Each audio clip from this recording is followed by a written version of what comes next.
Pessoal, boa tarde a todos.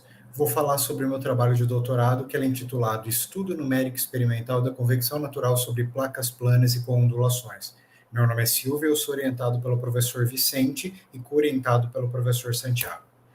No estudo da convecção natural, seu principal objetivo é, resumidamente, substituir ou reduzir a utilização de sistemas de convecção forçada. Por exemplo, se eu pensar num computador, idealmente seria o quê? Seria substituir o cooler, sistemas de water cooler, ventiladores, pelo quê? Por um sistema puramente de convecção natural, mais simples, com menor exigência de manutenção, mais barato, mais leve.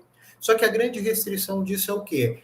Meus sistemas de convecção natural muitas vezes não conseguem ter a taxa de dissipação necessária para conseguir substituir ou mesmo reduzir drasticamente a utilização dos sistemas de convecção forçada. Então, nesse sentido, diversas alternativas, diversas pesquisas estão sendo desenvolvidas com a utilização de placas com ondulações superficiais, placas corrugadas.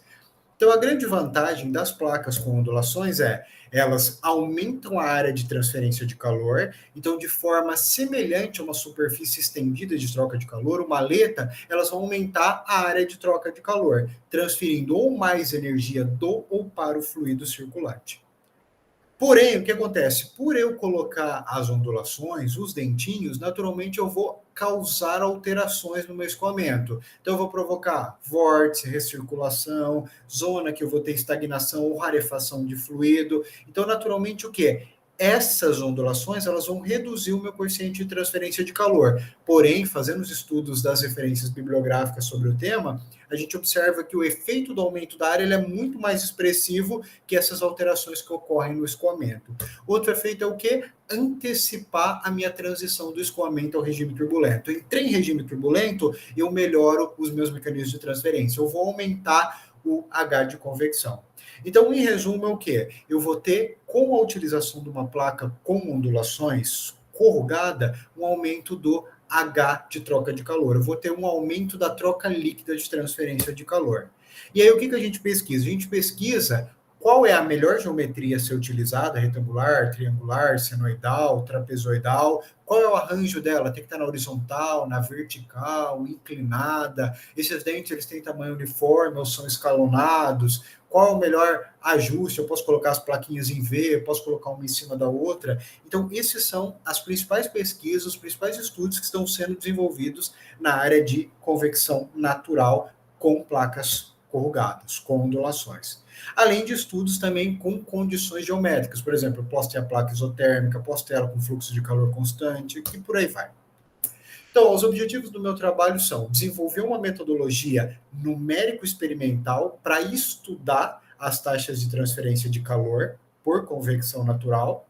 Então, a partir dessa metodologia numérica, eu vou validar ela a partir de resultados experimentais de um aparato que também foi desenvolvido, será desenvolvido na minha pesquisa de doutorado.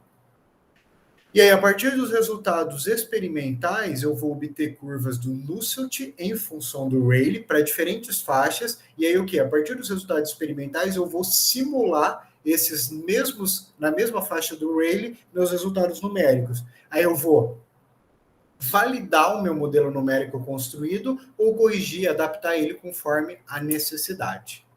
E ainda eu vou ter o quê? Fazer um estudo, o último objetivo é fazer um estudo quantitativo e qualitativo da eficiência térmica das minhas geometrias corrugadas, por exemplo, em comparação a uma geometria de placa plana. Por exemplo, minha geometria de placa com ondulações é 15, 20% mais eficiente que a outra, só que aí qual que é a ressalva? Ela é mais difícil de construir? Então esses são os objetivos aí. Desenvolver uma metodologia numérica para estudar a convecção natural em placas com ondulações, validar essa metodologia numérica a partir de resultados experimentais e avaliar qual é a melhor geometria do ponto de vista experimental.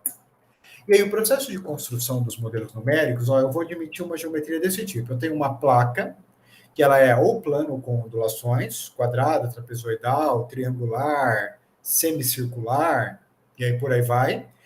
O modelo numérico vai considerar que a placa está a uma temperatura de 40 graus e dentro de um ambiente de grandes dimensões, infinito, entre aspas, que vai estar a uma temperatura de 20 graus. Por que ele tem que ser de grandes dimensões? para não ter efeito de borda na troca de calor, para eu não ter um efeito de parede lateral na troca de calor. Então eu quero considerar isso uma convecção natural totalmente livre.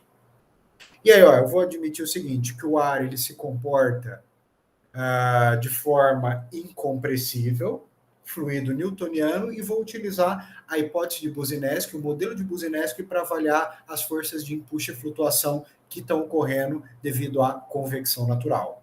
Vou fazer a modelagem da turbulência através da metodologia Hans, testando os modelos K-ômega, SST e KY. As propriedades físicas elas vão ser avaliadas a uma temperatura de referência de 30 graus, que é a média da temperatura aqui do ambiente, a temperatura da placa aquecida, a qual é considerada isotérmica. Outra questão é, a gente vai, para facilitar a simulação, a gente vai trabalhar com uma condição de dupla simetria aqui. Então, eu vou conseguir, com esse artifício de dupla simetria, simular 1/4 do meu domínio computacional. E aí, a partir desse modelo aqui, esse modelo vai ser validado a partir de um aparato experimental, de uma construção experimental, a qual esses modelos numéricos foram construídos de forma a reproduzir o meu aparato experimental. Então, os rails que eu trabalhar aqui no meu aparato experimental vão ser simulados no meu modelo numérico, utilizando artifícios de trabalhar com a gravidade, de alterar o valor da gravidade. E é a construção dos modelos numéricos. O meu trabalho ele vai ser construído, ele está sendo construído integralmente utilizando softwares livres. Então, a primeira parte é o pré-processamento, que eu vou usar o Salomé para construir e gerar o meu modelo CAD no formato STL. Posteriormente, eu vou para o CFMesh, que aí, a partir do meu modelo STF que foi desenhado, construído, eu vou importar, construir malhas tridimensionais hexaédricas cartesianas. E aí depois eu vou para o OpenFont, eu vou definir condição de contorno, características de modelo numérico, condições físicas, o modelo de turbulência que eu vou escolher e por aí vai. Aí, feito a simulação, a resolução, a gente vai para as etapas de pós-processamento, que aí eu tenho o Paraview, o Google Sheets para fazer a análise dos resultados, fazer a análise dos cálculos, as planilhas, e o Matplotlib para plotar os gráficos.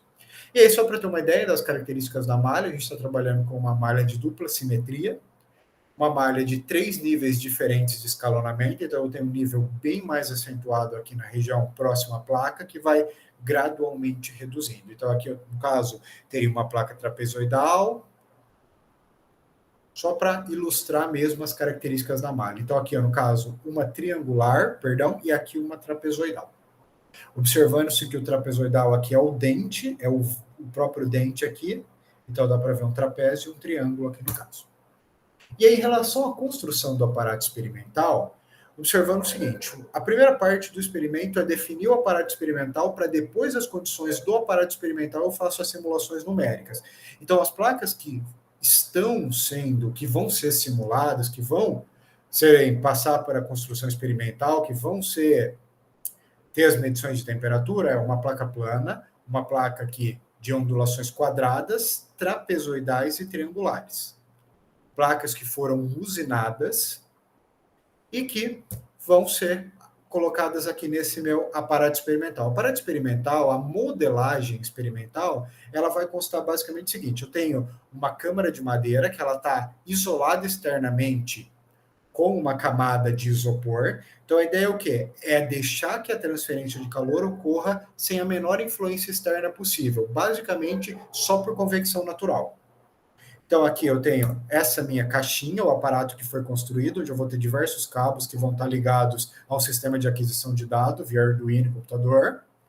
E aí eu tenho 11 sensores alocados aqui na caixa que vão entrar em contato com a minha placa aquecida. Então, eu vou tirar a placa do forno, colocar ela sobre os medidores de temperatura DS18B20, e aí eu vou fazer em tempo real a leitura, a medição das temperaturas. Eu tenho aqui um 12º sensor, que vai estar distante aqui da pluma térmica, da região aquecida, para medir a temperatura ambiente. E essa caixa vai estar fechada, o aparato experimental, a câmara de madeira de isolamento, vai estar fechada. Aí eu vou obter o quê? Eu vou obter um gráfico desse tipo aqui, onde eu tenho a medição de cada um dos sensores. Então, a gente está trabalhando com o método da formulação concentrada. Então, uma das hipóteses é que a distribuição de temperatura tridimensional ela é igual para cada instante de tempo. Então, para cada um desses pontinhos aqui, era de se supor que ela fosse mais ou menos igual. Então, aqui, observando aqui o tempo de contato, o tempo que demorou para estabilizar, a partir de mais ou menos uns 2.000 segundos, eu tenho quase esse equilíbrio aqui de temperatura. Observando que aqui em laranja eu tenho a temperatura ambiente. E aí, trabalhando com uma média, como eu estou trabalhando com o método da formulação concentrada, observando-se que eu vou ter que validar esse método ele é válido para quando o meu bio ele é menor que 0,1. Nessa faixa aqui eu tenho erros menores que 5% na minha aproximação, na formulação. Então aí eu vou ter esses resultados aqui. Então eu tenho a curva de temperatura num decaimento exponencial e a curva da placa aqui em azul e a curva de temperatura ambiente. E aí, de novo, estou analisando a partir de mais ou menos 2.000 segundos. Um pouquinho antes, um pouquinho depois. Aí aqui, fazendo análise a partir de diversas considerações, hipóteses simplificadoras, a gente vai ter essas expressões aqui do Nusselt, do Rayleigh e do Biot, que vão ser utilizadas para fazer a avaliação experimental para cada um dos intervalos que foram utilizados. Aqui é basicamente para ter uma olhada. Então, eu peguei intervalos aqui onde eu tenho variações aproximadas de mais ou menos 5 graus Celsius, e aí para cada um desses intervalos eu vou avaliar o meu Rayleigh, o H de convecção, o H total, o H de convecção, pode ter um H de radiação também, o Nusselt e o Biot. E aí, para cada uma das placas, para cada um dos ensaios, que a ideia é reproduzir cada ensaio desse 3 vezes para cada placa, eu vou ter esse tipo de resultado, esse comportamento aqui. E aí, de previsão de resultados, o que a gente espera? A gente vai ter, a partir dos modelos numéricos, uma análise da pluma térmica, podendo comparar, por exemplo, a extensão da pluma térmica nas diferentes geometrias consideradas, observando que como eu estou trabalhando com modelos que são virtuais, porque eu estou forçando o Rayleigh que eu quero através de uma manipulação numérica, através de um artifício numérico que é mexer na gravidade. Então, eu preciso trabalhar com a temperatura dimensional para ter sentido físico nos meus resultados que eu estou analisando. E aí, a partir dos resultados numéricos experimentais, eu vou ter curvas do Nusselt em função do Rayleigh. A importância dessas curvas é justamente o quê? Substituir o aparato experimental. Então, posteriormente, quando eu for fazer um trabalho, quando alguém for analisar esses gráficos, não precisa fazer todo o aparato experimental. Eu tenho os resultados numéricos, eu tenho as expressões empíricas aqui, que vão ser utilizadas para fazer a minha análise. E aí, essa expressão aqui para avaliar o ganho de eficiência térmica que eu teria comparando uma placa com ondulações com uma placa plana. E aí, as principais referências bibliográficas, e aí eu estou à disposição se alguém tiver alguma dúvida, algum questionamento, e agradeço a atenção de todos. Boa tarde a todos, muito obrigado.